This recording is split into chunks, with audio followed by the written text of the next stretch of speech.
예, 동지들 반갑습니다. 막 나가고 싶은 노동자들의 이야기 막노TV 교섭부장 김지훈입니다. 날씨가 갑자기 많이 선선해졌습니다. 좀 살긴 좋은데 우리가 25년 임금 교섭을 아직도 이어가고 있다는 부분이 하나의 우려로 남고요. 회사의 행태가 걱정스럽습니다. 그러면 그 행태를 오늘 민주함성 242호와 함께 보고 읽는 민주함성 시작하도록 하겠습니다. 자, 큰 제목 보겠습니다. 금속 노조만으로는 노동자 권리 못 찾아 라고 되어 있습니다. 그렇죠. 우리 한국타이어는 현재 복수 노조 상태입니다. 그리고 지금 더 신소재, 예전에 고무노조, 고무노조, 현재 신소재 노조, 한국노총 산하에 있는 노동조합의 숫자가 훨씬 많지요. 지금 금속노조 조합원들보다.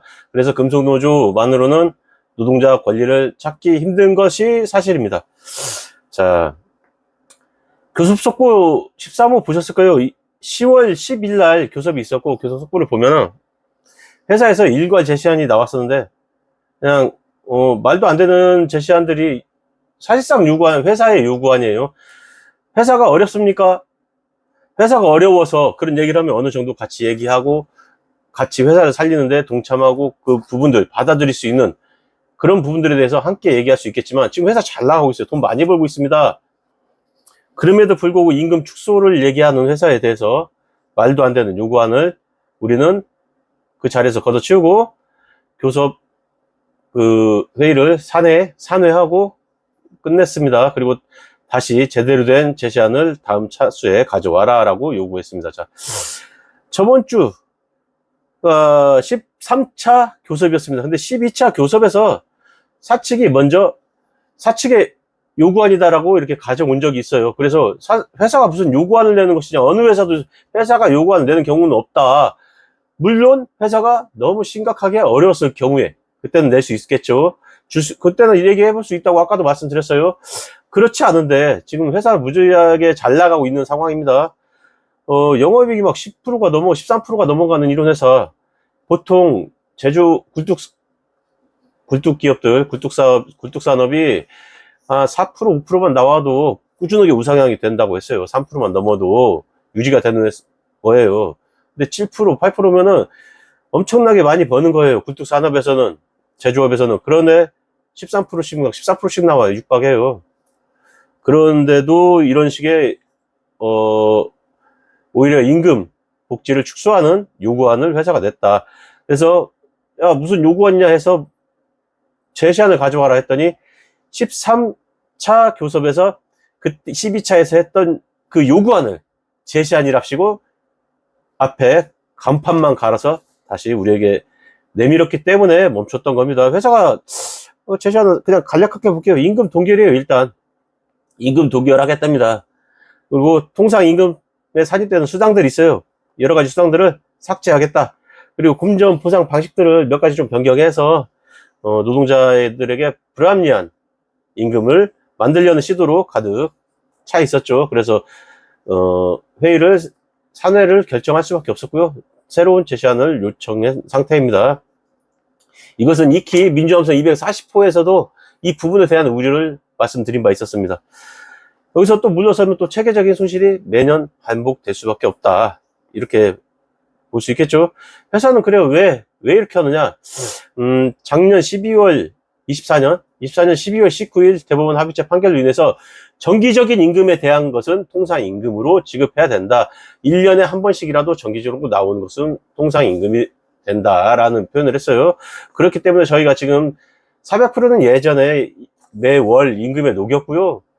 기본급에 녹인 건 아니고 매월 따박따박 나눠서 지급하는 식으로요. 400% 그렇게 했고, 나머지 450%가 남은 것을 이제 통상임금화 하려고 보니 회사는 이것이 8.1%의 상승 효과가 있다라고 합니다. 근데 회사가 계산한 것은 연장근무, 잔업, 조출, 또 공출 이런 식으로 연장근무를 했던 부분들을 평균으로 해서 회사는 이렇게 이거를 통상임금화 하면 이 정도 돈이 나가게 된다. 그렇기 때문에 이거라고요. 근데 저는 10년이 넘게 11년 차예요. 11년이 넘게 잔업, 공출 뭐 이런 거 한 번도 해본 적 없습니다. 그럼 저 같은 사람을 빗대서 계산해보면 제가 또 여기에 그 근속 연수가 평균입니다. 21년 차인데 평균 근속 연수고 평균 근속률이 약간 넘어서고 있어요 지금은. 근데 제가 이렇게 아무것도 안 하니까 6.4%, 6.2에서 6.4% 정도 됩니다. 여기에 연차를 써요. 그럼 이건 더 임금 상승률은 더 줄어들겠죠. 이런 부분도 감안하지 않고 회사는 임금 무조건 동결만 외치고 있는 거죠. 수당도 축소시키려고 하고요.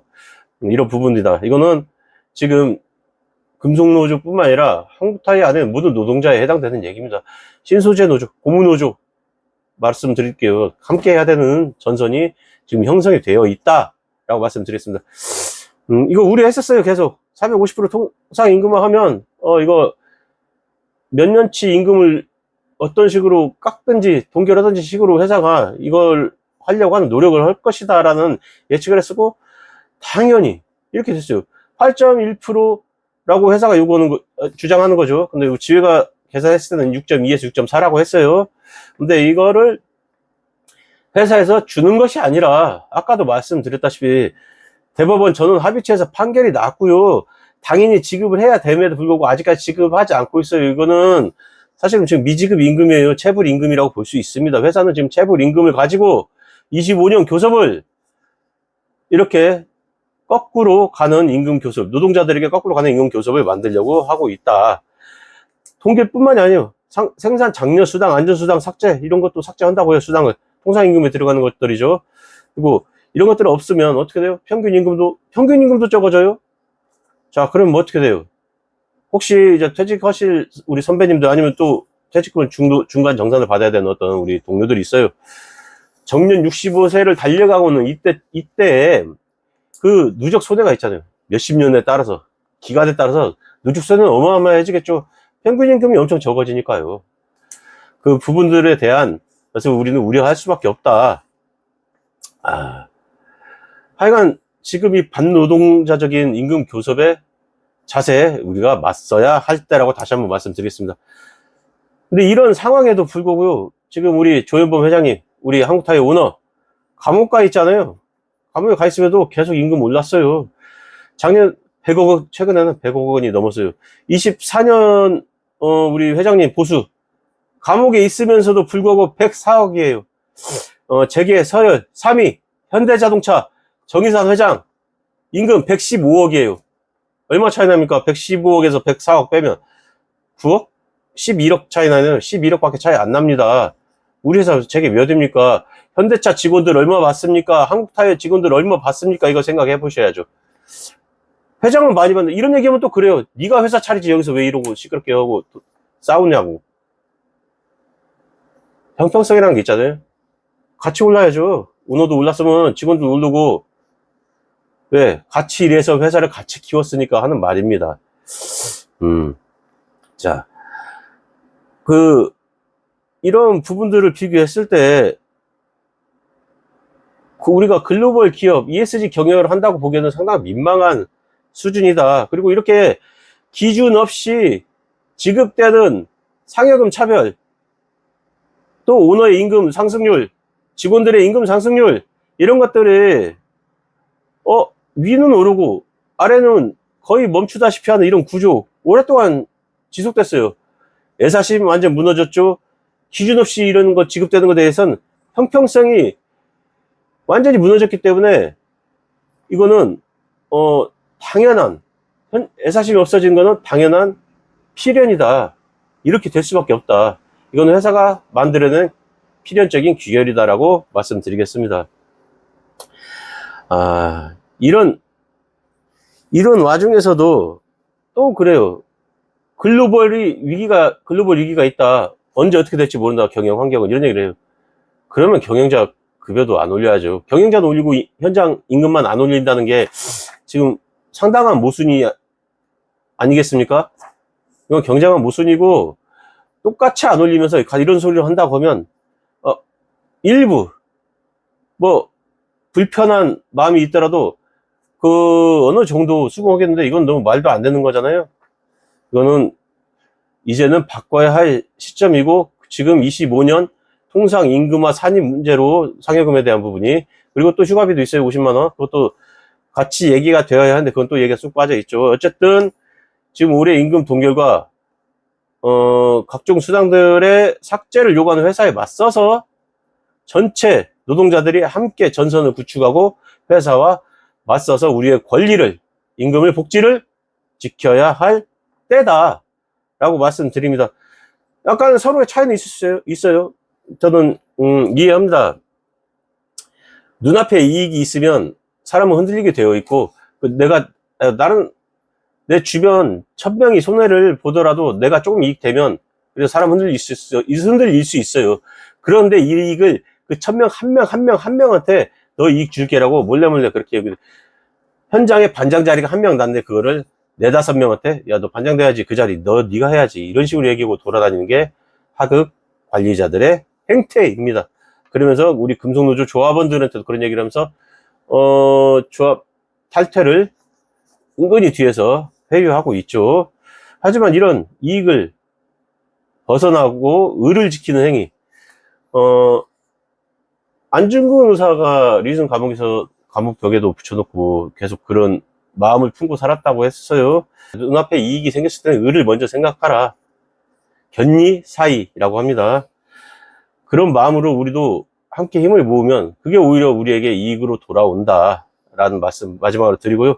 우리의 일터, 우리의 임금, 그리고 우리의 규칙 같은 것들은 우리가 함께 지킬 때 바로 세울 수 있다라는 말씀 드립니다. 자, 그리고 금속노조 한국타이치의 조합원 기초 의무 교육 일정을 알려드리도록 하겠습니다. 대전은요, 지회사무실 2층 GC 교육장, 금산은 지회사무실 옆 VR 체험 교육장. 시간은 근무 종료 후 매 30분에, 그러니까 근무조는 오전조 2시 30분, 주간조는 5시 20분에서 30분에 시작한다라고 보시면 되고요. 날짜 10월 13일 금산 B조, 여기는 이미 지났고요. 10월 16일 대전 B조, 여기도 이미 지났습니다. 10월 20일 금산 C조, 10월 21일 대전 C조, 10월 24일 대전 D조, 10월 27일 금산 D조, 10월 29일 금산 A조, 10월 30일 대전 A조, 10월 16일 대전 E조 주간조요. 10월 29일 금산 주간조에서 교육을 진행합니다. 요거는 계속 올려드린 표를 함께 보면서 제가 말씀드린 거를 상기하시고 교육 있는 날짜에 꼭 함께 참여해서 함께 배우고 학습하고 그 학습의 힘으로 민주노조 사수했으면 좋겠습니다. 그러면 이게 환절기라고 봐야 되나요? 갑자기 이제 겨울 돌아온다고 4도까지 내려간다 보니까 갑자기 변하는 날씨에 감기 같은 거 몸 관리 조심하시고 건강한 모습으로 다음에 뵙도록 하겠습니다. 안녕히 계십시오.